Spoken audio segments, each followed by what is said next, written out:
د اسلامي امارت د واکمنۍ چارواکي وایي ایران سخت ظلم پیل کړی.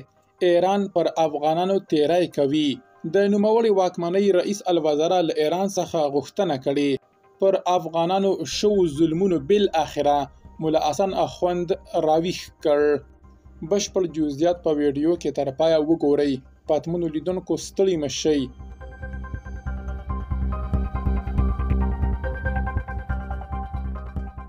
د اسلامي امارت د واکمنۍ رئیس الوزرا مولا محمد حسن اخوند وایي پر ایرانی مسؤلینو غږ کوم چې د افغان مهاجرینو د اخراج پر مهال د هغوی د حقونو له نقض او سپکاوي ډډه وکړي.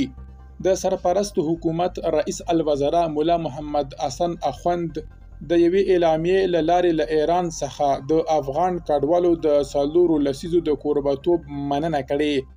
د قانوني اسنادو نه درلودونکو کډوالو ایستل یې د هغوی خپله پریکړه ګڼلې او له ایراني لوري یې غوښتي چې د افغان کډوالو د ایستلو په بهیر کې د تدریج ابرومندۍ او د ښه ګاونډیتوب اصل ته پام وکړي تر څو د کډوالو حقونه خوندي او د افغان حکومت مسؤل ادارې وکولای شي د کډوالو د تنظیم چارې په ښه توګه مدیریت کړي. ښاغلي مولا محمد حسن اخوند زیاته کړې زه پر ایرانی مسؤلینو غږ کوم چې د افغان مهاجرینو د اخراج پر مهال د هغوی د حقونو له نقض او سپکاوي ډډه وشي تر څو مهاجرین خپل منقول اموال وطن ته ولېږدولی شي او غیر منقول اموال او حسابونه په مناسبه توګه راغونډ کړي.